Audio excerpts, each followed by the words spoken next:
चाहे आप affiliate marketing business में हो या नेटवर्क मार्केटिंग बिजनेस में या किसी भी सेल्स के प्रोफेशन में, एक ऑब्जेक्शन जो अक्सर आपके पास आता है जब भी आप अपनी लीड या प्रोस्पेक्ट के साथ अपना बिजनेस रिप्रेजेंट करते हैं, एंड दैट इज मेरे पास पैसे नहीं है। और अगर आपको एक बार इस ऑब्जेक्शन को हैंडल करना आ जाए सही तरीके से तो आप बहुत अच्छा खासा पैसा कमा सकते हैं। लेकिन अक्सर लोगों को पता ही नहीं होता कि इस ऑब्जेक्शन को एक्चुअल में हैंडल किया कैसे जाए, और वो लोग कंफ्यूज हो जाते हैं कि इस बात का जवाब दिया कैसे जाए। लेकिन इस वीडियो के अंदर मैं आपको 3 से 4 तरीके बताऊंगा कि कैसे आप इस एक ऑब्जेक्शन को हैंडल कर सकते हो कई तरीकों से, और ये सारे ऑलरेडी प्रूवन है, यानी कि इन सब का यूज करके मैं ऑलरेडी रिजल्ट्स जनरेट कर पा रहा हूं। सो आपके ऊपर डिपेंड करता है, चाहो तो आप ये सारे वेज यूज कर सकते हो या फिर इसमें से कोई एक या दो वे यूज कर सकते हो जो कि आपको अच्छा लगे। सो ज्यादा देर ना करते हुए चलिए शुरू करते हैं। तो चलिए मान लेते हैं कि आप अपने लीड से ऑन कॉल बात कर रहे हैं और बिजनेस आपने बहुत अच्छे से उनको समझाया, और उसके बाद भी लीड आपसे कह देती कि मेरे पास बिजनेस को स्टार्ट करने के लिए पैसे नहीं है। अब इस सिचुएशन को आप कैसे डील करेंगे और कैसे टैकल करेंगे, इसी के बारे में हम इस वीडियो के अंदर बात करने वाले हैं। लेकिन देखिए, जैसे ही आपके सामने कोई भी ऑब्जेक्शन आता है तो तुरंत ऑब्जेक्शन का सॉल्यूशन देने से पहले आपको अपने अंदर झांक के कुछ सवालों का जवाब आपको ढूंढना होगा। सबसे पहला, क्या सही में आपने बिजनेस को सही से रिप्रेजेंट किया है? क्या आपका कम्युनिकेशन बहुत अच्छा था?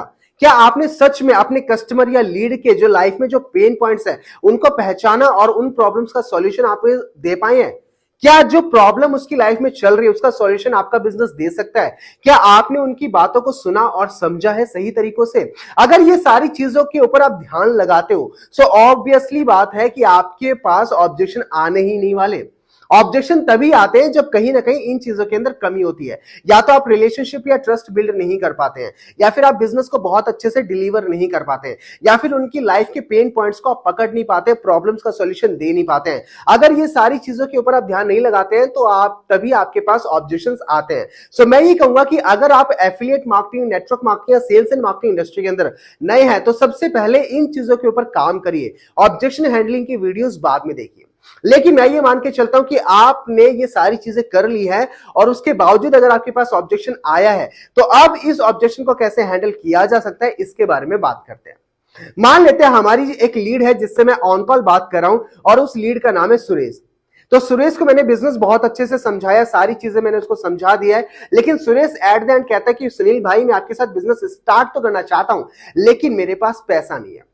अब देखो, जब भी आपके साथ लीड ये बात कहती है तो वहां पे दो मेन रीजन होते हैं। पहला, या तो जेन्युइनली लीड के पास पैसा होता नहीं है, and the second one, lead के पास पैसा होता तो है लेकिन शायद वो आपके साथ बिजनेस स्टार्ट करना नहीं चाहता, और वो आपको मुंह पे मना करने से घबराता है या डरता है, या फिर वो करना नहीं चाहता और वो आपको किसी तरह टाल रहा है, या फिर वो किसी तरह आपको एक्सक्यूज दे रहा है कि भैया किसी भी तरह मेरा पीछा छोड़ दो। क्योंकि अगर उसने ये एक्सक्यूज आपको दे दिया सो उसके बाद आप कुछ तरीके की बातें उसको कहोगे और उसको टाइम दे दोगे पैसे अरेंज करने के लिए, और उसको इतना टाइम मिल जाएगा जितने में वो आपको ब्लॉक कर सकता है या फिर आपका नंबर डिलीट कर सकता है। लेकिन ये दोनों सिनेरियो बनने के बाद आप कैसे पता लगाएंगे कि आपकी लीड के पास जेन्युइनली पैसा नहीं है या फिर वो सिर्फ बहाना मार रहा है? इसी के बारे में इस वीडियो के अंदर हम बात करेंगे, सो इसलिए वीडियो को कंप्लीट देखिएगा। सो मैं पहला केस लेके चलता हूं कि मान लेते हैं हमारे पास जो लीड है जिसने कहा कि पैसे नहीं है, तो सच में उसके पास शायद पैसे नहीं होंगे। अब हमें इस सिचुएशन में कैसे डील करना है? सो मेरी जो लीड है सुरेश, जिसको मैंने बिजनेस समझाया, बिजनेस समझने के बाद सुरेश मुझसे कहता है कि सुनील भाई, मेरे पास इस बिजनेस को स्टार्ट करने के लिए पैसा नहीं है। अब मैं उससे क्या कहूंगा, मैं जो पहली टेक्निक जिसका मैं यूज करूंगा वो रहेगी फील फेल्ट फाउंड। यानी कि जैसी आपकी लीड है वैसा ही आपको बन जाना है। जो वो आपसे कहती है उसको एक्सेप्ट करना और आपको भी रिपीट करना है। लाइक मान लेते हैं सुरेश अगर मुझसे ये बात कहता है तो मैं क्या कहूंगा, सुरेश भाई आप अपनी जगह बिल्कुल ठीक है। जब ये बिजनेस अपॉर्चुनिटी पहली बार मेरे पास आई थी तो मेरी भी जेब में पैसे नहीं थे, मैंने भी कहीं ना कहीं से पैसे अरेंज करके ही इस बिजनेस की शुरुआत करी है। लेकिन सुरेश भाई, एक बात मैं आपसे ये जानना चाहता हूं, क्या कभी आपने ये सोचा है कि आपके पास पैसे हैं क्यों नहीं? अब जैसे आप ये सवाल करेंगे अब सुरेश का दिमाग थोड़ा चलना शुरू होगा। वो सोचेगा कि यार मैंने कभी जॉब नहीं करी इसलिए पैसा नहीं है, मेरे पिताजी का कोई बड़ा बिजनेस नहीं इसलिए पैसा नहीं है, हमारा कोई फाइनेंशियल बैकग्राउंड बहुत स्ट्रांग नहीं इसलिए पैसा नहीं। तो 2-3 चीजें या वो आइडियाज अपने दिमाग में लेके आएगा। वो बोले या ना बोले, इतनी ही थोड़ी ही देर में 2 से 5 सेकंड का उसको वेट देंगे। उसके बाद हम ही एक बात कहेंगे कि सुरेश भाई, मुझे पता है कि जो बिजनेस अपॉर्चुनिटी आज मैं आपके पास लेके आया हूं ना, ये जिंदगी में आपके पहली बार तो नहीं आई है। इससे पहले भी कई बिजनेस अपॉर्चुनिटीज आपके पास आई होंगी जिससे आप अच्छा खासा पैसा कमा सकते थे, लेकिन आपने हर अपॉर्चुनिटी को यही कहकर छोड़ दिया कि मेरे पास पैसे नहीं है। और इस बिजनेस से पहले अगर कोई बिजनेस अपॉर्चुनिटी आप शुरू कर लेते कहीं से भी पैसा अरेंज करके, तो कम से कम आपको आज ये ना कहना पड़ता कि मेरे पास पैसे नहीं है। चलो कोई बात नहीं, देर आए दुरुस्त आए। अब भी कोई बहुत बड़ा देरी नहीं हुई है, अब भी कुछ लेट नहीं हुआ है, अब भी शुरू कर लोगे तो आने वाली पूरी जिंदगी आपके जेब में पैसा रहेगा। लेकिन सुरेश भाई, मैं ना आपसे एक बात और पूछना चाहता हूं। आपने मुझे ये तो कह दिया कि आपके पास पैसे नहीं बिजनेस को स्टार्ट करने के लिए, लेकिन क्या आप मुझे ये बता सकते हो कि ये बोलने के बाद आपको लगता कैसा है? तो क्या बोलेगा सुरेश? सुनील भाई, बिल्कुल भी अच्छा नहीं लगता। ठीक है भाई, मान लेता हूं सुरेश कि आपको ये बोलकर अच्छा नहीं लगता, लेकिन आप फिर भी बार बार यही बातें अपने आप से और दूसरों के आगे कहते हो कि आपके पास पैसा नहीं है। लेकिन मुझे ये बात बताओ, अगर ये बात आपको अच्छी नहीं लगती तो फिर पैसा कमाने के लिए आप कर क्या रहे हो?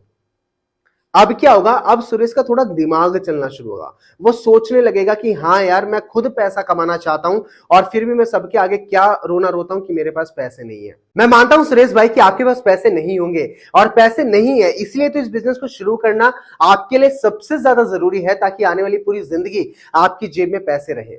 लेकिन सुरेश भाई, मुझे एक बात बताना, आपके कॉलेज की फीस कौन पे करता है? क्या कहेगा सुरेश? पेरेंट्स। आपको मोबाइल फोन किसने दिलाया? पेरेंट्स ने। आपका रहना खाना, आपकी परवरिश कौन करता है? पेरेंट्स। आपके सारे खर्चे कौन उठाता है?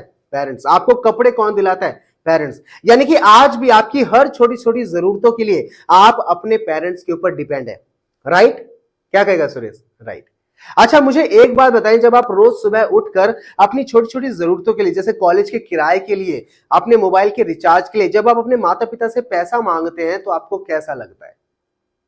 इसमें हर एक बेटा या हर एक बेटी क्या जवाब देगी? बिल्कुल भी अच्छा नहीं लगता। ठीक है, ठीक है सुरेश भाई, आपने ही कहा कि आपको ये चीज बिल्कुल भी अच्छी नहीं लगती, लेकिन आप मुझे बताएं कि इसको ठीक करने के लिए आप कर क्या रहे हो? यही सवाल सुरेश से मैंने थोड़ी देर पहले भी पूछा था और यही सवाल मैं दोबारा पूछ रहा हूं। यानी कि हमें उसकी लाइफ का जो पेन पॉइंट है उसको बार बार हिट करना है कि भाई, तू जिंदगी में पैसा तो कमाना चाहता है, तू माँ बाप को खुशियां तो देना चाहता है, लेकिन उसके लिए कर कुछ भी नहीं रहा। और एक दो मौके जिंदगी में आते हैं, उनको भी पैसे नहीं है, पापा से पूछ के बताऊंगा, बाद में करूंगा, ये बोल के तू मना भी कर देता है। यानी कि हम उसको डायरेक्टली नहीं बोल रहे हैं, लेकिन इनडायरेक्टली हम उसको रियलाइज करवा रहे हैं कि भाई, जिंदगी में कुछ करना है तो डिसीजन और एक्शन लेना पड़ेगा। सो मैंने क्या कहा कि भाई, इस चीज को ठीक करने के लिए आप क्या कर रहे हो? बोलेगा कुछ भी नहीं। अच्छा सुरेश, मुझे एक बात बताओ, क्या चीज ज्यादा बढ़िया है? माँ बाप से जिंदगी में एक बार 2-4 हजार रुपए किसी भी ऑनलाइन बिजनेस के लिए पैसे अरेंज कर लाइफ टाइम फैमिली को फाइनेंशियली सपोर्ट करना और अपने खर्चे खुद उठाना, ये बढ़िया है? या फिर आज माँ बाप से पैसे अरेंज ना कर आने वाले ना जाने कितने ही सालों तक अपनी छोटी छोटी जरूरतों और ख्वाहिशों के लिए माँ बाप से ही पैसे मांगते रहना, ये बढ़िया है? वो क्या चूज करेगा? वो पहले वाला ही चूज करेगा। यानी कि हम क्या कर रहे हैं, मैं उसको ऑब्जेक्शन हैंडल करने के लिए कोई बहुत बड़े बड़े भाषण नहीं दे रहा हूं, मैं उसको कोई लेक्चर नहीं दे रहा हूं, मैं उसको कोई मोटिवेट नहीं कर रहा हूं, बल्कि मैं उससे सवाल कर रहा हूं। और बड़े से बड़े सेल्समैन यही करते हैं, वो अपनी क्लाइंट या फिर अपनी लीड के साथ इमोशनल करते हैं उसको, और उसके साथ ज्यादा से ज्यादा क्वेश्चन करते हैं। एक बात मेरी हमेशा ध्यान में रखिएगा, हमेशा सेल्स के अंदर क्वेश्चन करने वाला ही जीतता है। जो जवाब ज्यादा देता है ना, वो नहीं जीतता कभी भी।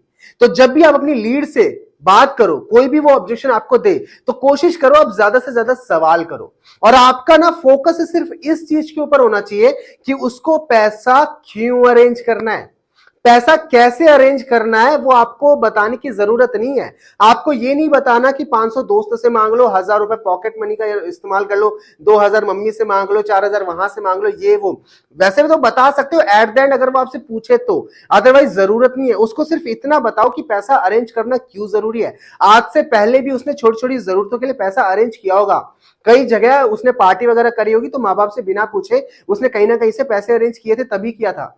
कोई ना कोई काम करना होता है, कोई गर्लफ्रेंड बॉयफ्रेंड घुमाना होता है, तो भी वो पैसा अरेंज ही करता है, माँ बाप से नहीं मांगता। तो उसको पता है पैसा कैसे अरेंज किया जाता है। जब उसको ये क्लियर हो जाए कि पैसा अरेंज करना क्यों है, तो आपको सिर्फ यही क्लियर करना है अपनी लीड को कि आपको पैसा क्यों अरेंज करना, और बार बार फैमिली और फाइनेंशियल स्टेटस को लेके उसको बार बार याद दिलाएं कि आप अपने आज भी 20-21 साल की आपकी उम्र हो गई, आप कॉलेज के स्टूडेंट है, उसके बावजूद आप माता पिता से ही पैसे मांग रहे हैं। ऐसी जिंदगी आप कब तक जिएंगे?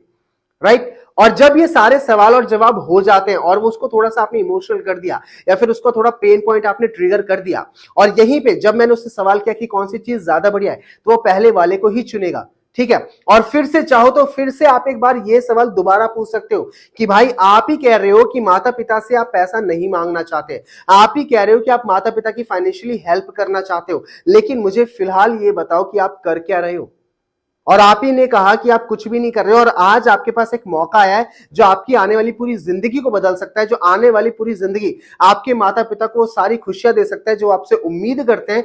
तो आप ये कह रहे हो कि मैं बिजनेस स्टार्ट नहीं कर सकता क्योंकि मेरे पास पैसे नहीं है।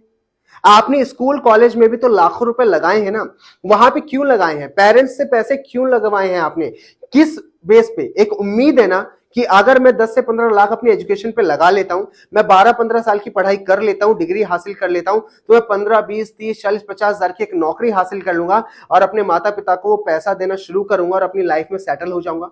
लेकिन आज के टाइम पे आपके माता पिता से ज्यादा तो आपको ये बात पता है ना कि आज के टाइम पे कंपटीशन इतना ज्यादा है कि नौकरी मिलना बहुत मुश्किल है। क्या ये इस चीज की श्योरिटी और गारंटी है कि आप जो भी कॉलेज अभी कर रहे हो उसकी डिग्री हासिल होने के बाद आप पैसा कमाई लोगे? क्या कहेगा वो? नहीं। लेकिन फिर भी आप डेली कॉलेज जा रहे हो, किराया भाड़ा दे रहे हो, सेमेस्टर की फीस दे रहे हो, कॉलेज की फीस दे रहे हो, कर रहे हो ना? बोलेगा क्या? बोलेगा हाँ। मैं ये नहीं कह रहा कि कॉलेज मत जाओ, मैं ये नहीं कह रहा स्कूल की पढ़ाई मत करो, मैं एजुकेशन को गलत नहीं बता रहा हूं, लेकिन मैं ये कह रहा हूं कि जब आप सिर्फ एक उम्मीद पे 15-20 हजार की नौकरी की उम्मीद पे आप जिंदगी में 10-15 लाख रुपए अपने मां बाप के लगवा सकते हो, तो यहां तो इस बिजनेस के अंदर आप श्योरिटी से महीने के 15-20-25 हजार रुपए अगले 2 महीनों के अंदर कमाना शुरू कर दोगे। क्या उसके लिए आप 2-4-5 हजार रुपए नहीं लगा सकते? क्या बोलेगा सुरेश? भाई बिल्कुल लगा सकता हूं, भाई समझ गया।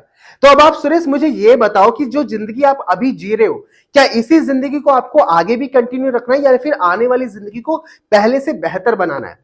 क्या बोलेगा? बेहतर बनाना है। और बेहतर बनाने के लिए मेरे भाई आपको बिजनेस को स्टार्ट करना पड़ेगा। लेकिन अगर आपने बिजनेस को स्टार्ट कर लिया तो एक बात का तो मैं वादा करता हूं, क्योंकि मैंने ऑलरेडी काफी ज्यादा स्टूडेंट्स की मदद करी है कि कैसे वो हर महीने 10-20-30 हजार की पार्ट टाइम में इनकम जनरेट कर सकते हैं। सो अगर मैं उनको हेल्प एंड सपोर्ट कर सकता हूं तो मैं आपको भी कर सकता हूं। अगर मैं उनकी जिंदगी में थोड़ा बदलाव लेके आ सकता हूं तो मैं आपकी जिंदगी में बदलाव लेके आ सकता हूं। लेकिन उन सब ने डिसीजन लेके बिजनेस को स्टार्ट किया, आपको भी डिसीजन लेके बिजनेस को स्टार्ट करने की ही देरी है। और जैसे आपने डिसीजन लिया तो कुछ दिन की ट्रेनिंग्स के बाद आप डेली बेसिस पे मेरी ही तरह 1000, 2000, 3000 कमाना शुरू कर देंगे।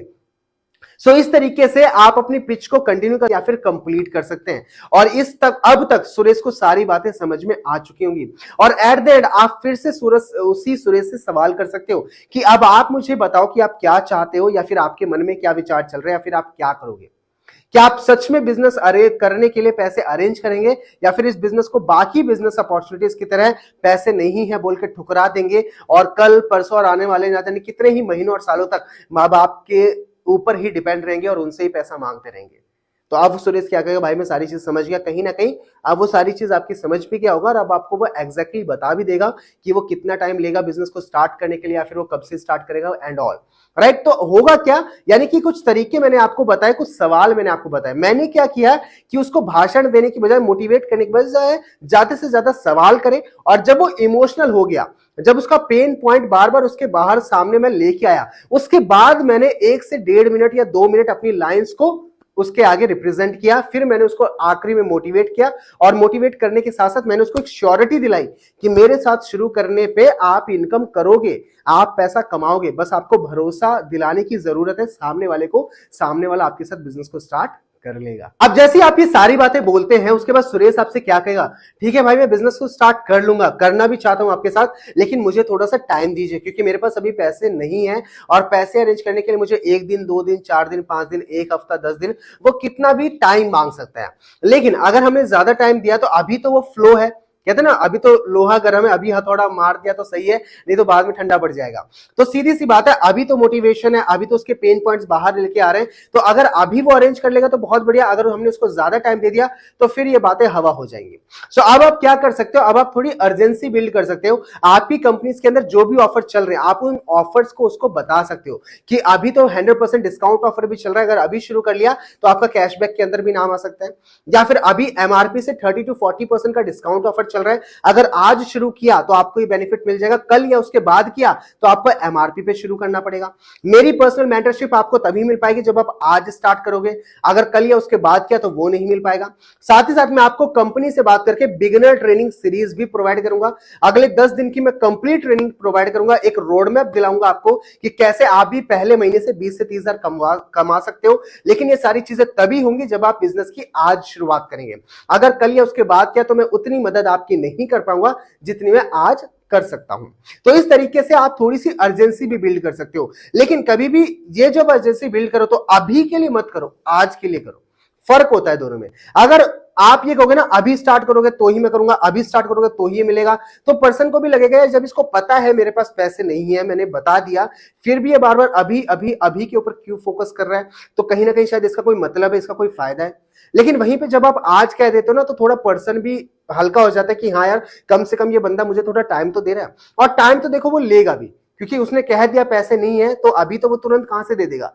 तो उसको एटलीस्ट एक दिन 1 घंटा 2 घंटा 4 घंटा 6 घंटे का वक्त हम दे सकते हैं, ठीक है, लेकिन उससे ज्यादा नहीं, 24 घंटे से ज्यादा का वक्त हम नहीं दे सकते। तो अगर आपकी बात सुबह हो रही है, दोपहर हो रही है, तो आप कह सकते हो शाम को 6 बजे तक, रात को 9 बजे तक, या फिर आज रात 12 बजे से पहले आप कहीं से भी पैसे अरेंज कर लेना, मैं ये सारे बेनिफिट्स आपको दिला दूंगा। लेकिन कल या उसके बाद किया तो मैं ये सारे बेनिफिट्स आपको नहीं दिला पाऊंगा। तो इस तरीके से क्या हुआ, आपने अर्जेंसी भी बिल्ड कर दी और पर्सन के चांसेस ज्यादा है कि वो आज आपके साथ बिजनेस को स्टार्ट कर ही लेगा। लेकिन कॉल कट करने से पहले एक पिचिंग लाइन जरूर होनी चाहिए, बहुत ही इंपॉर्टेंट लाइन जो मैं हमेशा शेयर करता हूं। मैं कॉल रखने से पहले ये बात जरूर कह देता हूं कि आपने फाइनली बिजनेस को स्टार्ट करने का बहुत बढ़िया डिसीजन लिया है, लेकिन मेरी एक बात को ध्यान रखना मेरे दोस्त, अगर आज आपने पैसे अरेंज करके बिजनेस को स्टार्ट कर लिया तो आने वाली पूरी जिंदगी आपको किसी से पैसे अरेंज नहीं करने पड़ेंगे। और अगर आज पैसे अरेंज नहीं करें तो आने वाले ना जाने कितने ही सालों तक अपनी छोटी छोटी जरूरतों या ख्वाहिशों के लिए आपको किसी ना किसी के आगे हाथ फैलाना पड़ सकता है। अब ये आपके ऊपर डिपेंड करता है कि एक बार जिंदगी में 2 4 5 हजार रुपए अरेंज कर लो और जिंदगी भर के लिए आपकी जेब में पैसा हो, या फिर आज पैसा अरेंज ना करके मेरे पास पैसे नहीं है, मेरे पेरेंट्स ने मना कर दिया, ये बोल के बिजनेस अपॉर्चुनिटी को छोड़ दीजिए और आने वाले ना जाने कितने ही महीनों और सालों तक किसी और के आगे हाथ फैलाते रहिए छोटे छोटे पैसों के लिए। सो अब ये आपको डिसाइड करना है मेरे दोस्त कि एक बार पैसा अरेंज करना है या बार बार।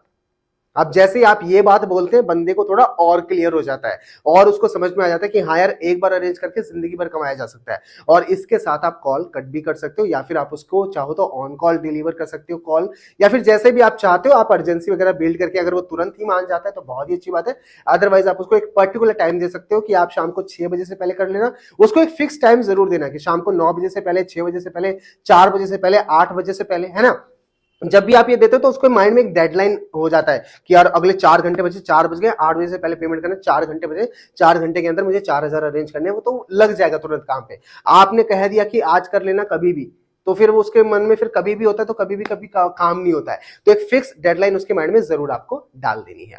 अब बात कर लेते हैं दूसरे सिनेरियो की, कि मान लेते हैं कि पर्सन ने कह दिया कि मेरे पास पैसे नहीं है, लेकिन वो दूसरा केस क्या है कि हमको ये लग रहा है कि बंदा जिस तरीके से बात करा ना शायद इसके पास पैसा तो है लेकिन ये करना नहीं चाहता।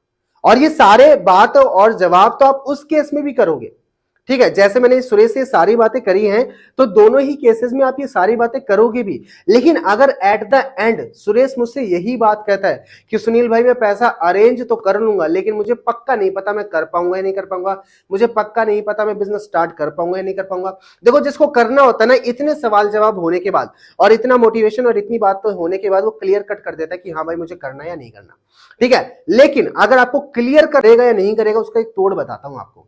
एट द एंड सारी बातें होने के बाद एक चीज, अर्जेंसी, बहुत बड़ी अर्जेंसी और बहुत ही बड़ी अर्जेंसी भी आप बिल्ड कर सकते हो उसी व्यक्ति के साथ। अगर आपको थोड़ा वो डामाडोल सा लग रहा है कि वो यार कर भी सकता है नहीं भी कर सकता, उसके कोई चांसेस ज्यादा बन नहीं रहे हैं, तो आप उसको कैसे फिक्स कर सकते हो कि देखो सुरेश भाई आपसे बात करके मुझे बहुत अच्छा लगा, भाईचारा वाला फीलिंग आई और मैं नहीं चाहता यार आपके हाथ से ना 30% ऑफ निकल जाए, क्योंकि अगर आपने आज ज्यादा टाइम ले लिया, क्योंकि वो अगला 1 घंटा या आधे घंटे का ही बच रहा है, अगर उससे लेट आपने किया तो फिर वो 30% ऑफ आपके हाथ से निकल जाएगा, पर्सनल मेंटरशिप निकल जाएगी, एक्सक्लूसिव ट्रेनिंग निकल जाएगी और ये सारी चीजें आप उसको बता सकते हो। तो मैं क्या करूंगा आपके सुरेश भाई, आपके लिए ना, आज तक मैंने कभी किया नहीं लेकिन सिर्फ आपके लिए मैं एक चीज करूंगा, वो क्या कि मैं अपनी तरफ से आपका स्लॉट बुक कर दूंगा।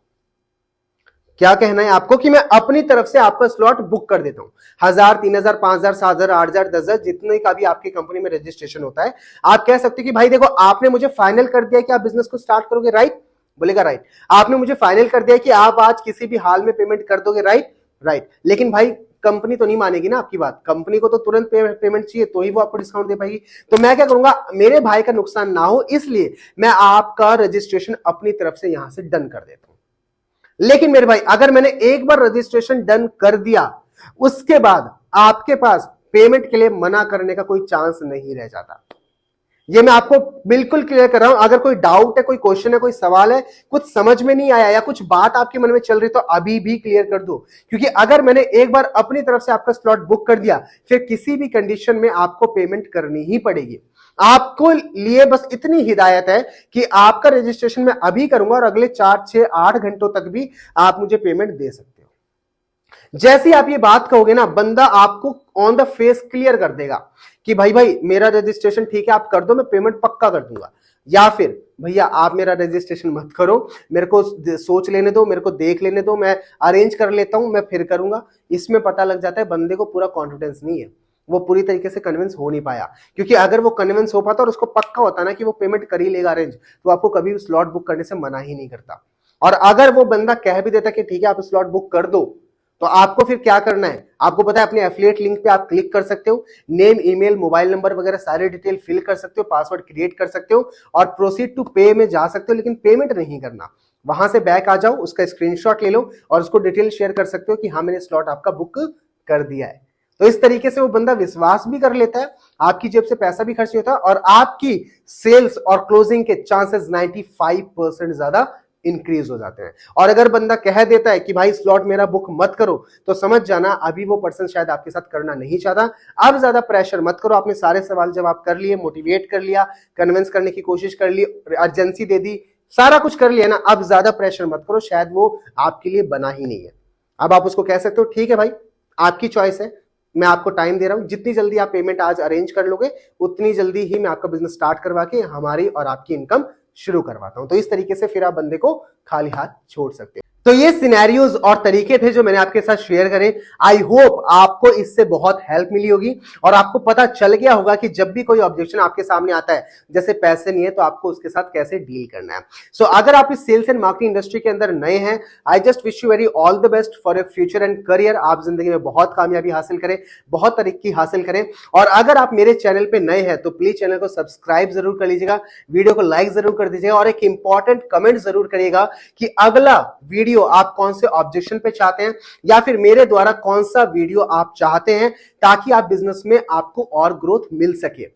और इसी तरह के प्रैक्टिकल सॉल्यूशंस आपको मिलते रहेंगे मेरे चैनल के ऊपर, क्योंकि मैं किसी भी तरीके से कोई हवाई बातें या फिर कोई किताबी ज्ञान आपके सामने नहीं देने आने वाला। जो प्रैक्टिकल सॉल्यूशंस मैं खुद यूज करता हूं, जिनसे रिजल्ट्स आते हैं, वही सारी चीजें आपको इस चैनल के ऊपर मिलेगी। सो बिल्कुल भी देरी ना करें, सब्सक्राइब कर दें, बेल आइकन बटन दबा दें, साथ साथ वीडियो को लाइक कर दें और एक प्यारा सा कमेंट जरूर छोड़ेगा कि आपको ये वीडियो कैसा लगा, क्या ये आपके लिए हेल्पफुल रहा और अगला वीडियो आप कौन से टॉपिक पे चाहते हैं। सो इसी के साथ अपनी जिंदगी में आप मस्त रहें, स्वस्थ रहें, खाते पीते रहें, पैसे कमाते रहें, अपने और अपने परिवार वालों के सपने पूरे करें। All the best.